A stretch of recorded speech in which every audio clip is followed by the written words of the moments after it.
নমস্কার বন্ধুরা, কেমন আছেন সবাই? হাস্যময় হেসেলে আবার একটা নতুন রান্নার রেসিপি নিয়ে চলে এসেছি। এখানে আমি নারকেলটাকে ছাই মেরে নিলাম। আজকে আমি আপনাদের দেখাবো দুধ পুলি। এখানে নারকেল ছাই মারা আমার হয়ে গেছে। এবার গোবিন্দভোগ চালটা নিয়েছি 500 গ্রামের মতন। ওটা আমি মেখে দেখাচ্ছি আপনাদের। নারকেল ছাই মারা হয়ে গেছে। ওই কড়ার মধ্যে আমি একটু জল গরম বসিয়ে দিয়েছিলাম। জল গরমটা রেডি হয়ে গেছে, ঢেলে নিয়েছি। এখন 500 গ্রাম গোবিন্দভোগ চালের গুঁড়ো ঢেলে নিলাম।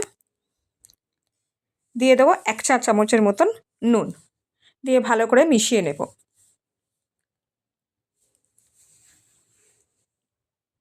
নুনটা আমি মিশিয়ে নিচ্ছি।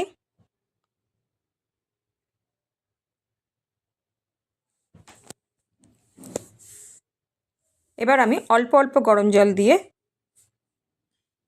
চালের গুঁড়োটা মাখতে থাকবো। অনেকে আবার কড়ার মধ্যে গরম জল দিয়ে চালের গুঁড়ো ওপর থেকে দিয়ে নাড়তে থাকেন, সেরকমভাবেও করা যায়। আমি এরকমভাবে করি।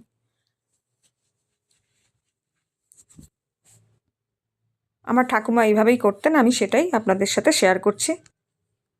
তো এক হাতে করছি বলে একটু ক্যামেরাটা বেঁকে যাচ্ছে, তো যেহেতু একটু ধরেছি বা হাতে, যাই হোক আমার মাখাটা রেডি হয়ে গেছে।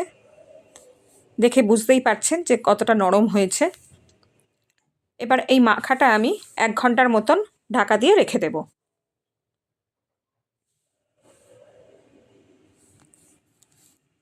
1 ঘন্টার মতন হয়ে গেছে। এবার আমি লেচি কেটে নিচ্ছি।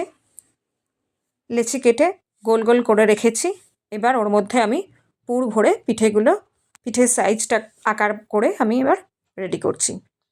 একটু দুটো কোণ এইভাবে ডলে দিলে তাহলে মোড়াটা খুব সুন্দর হয়।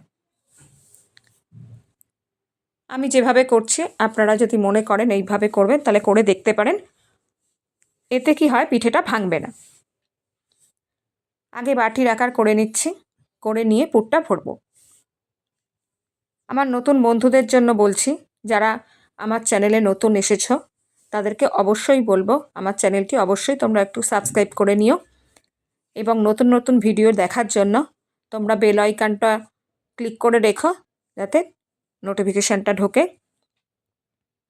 আর আমার যা রান্না করে দিচ্ছি বা যে রেসিপিগুলো আমি ছাড়ছি, সেগুলো যদি তোমাদের ভালো লেগে থাকে তাহলে অবশ্যই একটা লাইক, শেয়ার এবং কমেন্ট করে পাশে থেকো। দেখতে পাচ্ছ আমি কিভাবে বানাচ্ছি। যদি মনে হয় যে খুব অসুবিধা হচ্ছে তাহলে একটু জল রাখতে পারো, জল হাতে একটুখানি লাগিয়ে নিয়ে তোমরা ধারগুলো মুড়ে নিতে পারো। এইভাবে আমি সব কটা করে নিয়েছি পলির আকারে। এবার আমি দুধটা অনেকক্ষণ ধরে ফুটিয়ে ঘন করে নিয়েছি। নেওয়ার পরে এতে আমি 1 কফি মগ অর্থাৎ 250 গ্রামের মতন আমি চিনি দিয়ে দিয়েছি। দিয়ে দিচ্ছি এলাচ, ভালো করে থেতো করে নিয়েছি, নিয়ে গুঁড়োটা দিয়ে দিলাম দুধের মধ্যে। দুধটা অনবরত নাড়তে হবে যাতে লেগে না যায়। এখন আমার দুধটা ভালো করে ফুটে গেছে। আস্তে আস্তে মাঝখানের দিকে ছাড়তে হবে পুলিগুলো। যদি মাঝখানে পুলিগুলো ছাড়েন তাহলে পুলিগুলো ভেঙে যাবে না। আমি গ্যাসটা একটু কমিয়ে দিয়েছি। এবার আস্তে আস্তে পিঠেগুলো দিয়ে দিচ্ছি, দিয়ে আমি ওটা ফোটাতে থাকবো।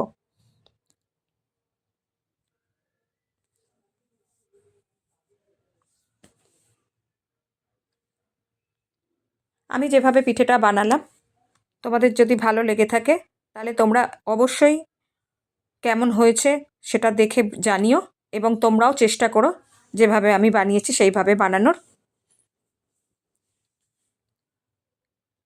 এখানে আমি বাকি কয়েকটা ছিল সেটাকে আমি চুষি বানিয়ে নিয়েছি।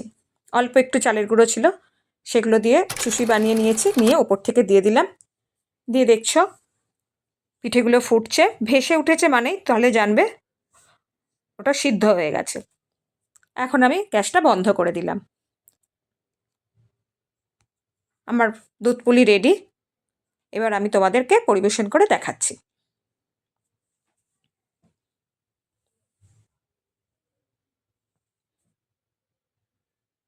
পুলিটা ভেসে ওঠা মানেই জানবে ওটা কিন্তু হয়ে গেছে, সিদ্ধ হয়ে গেছে। এবার আমি ওপর থেকে খেজুরের গুড়টা দিয়ে দিলাম। এতে কালারটাও খুব সুন্দর আসবে আর খুব সুন্দর একটা সেন্ট বেরোবে, মানে টেস্টটাও খুব দারুণ হবে। আমি যেভাবে করেছি তোমরা যদি এইভাবে একবার করে দেখো, যদি ভালো হয় তাহলে অবশ্যই আমাকে কমেন্ট করে জানিও কীরকম হলো তোমাদের পিঠেটা বানানো। আর আমার ভিডিওটা এতক্ষণ ধরে তোমরা দেখার জন্য তোমাদেরকে অসংখ্য ধন্যবাদ। ভালো থেকো, সুস্থ থেকো। আর আমার চ্যানেলটা অবশ্যই লাইক, শেয়ার, কমেন্ট করো এবং সাবস্ক্রাইব করতে কিন্তু ভুলো না।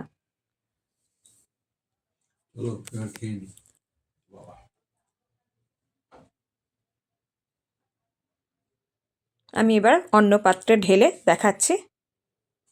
দেখো কি সুন্দর একটা রং এসেছে ওপর থেকে গুড়টা দেওয়ার ফলে। চুষিগুলোও আমি দিয়ে দিচ্ছি।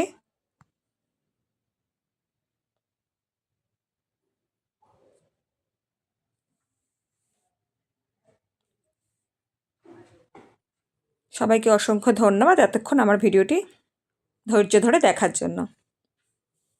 নমস্কার।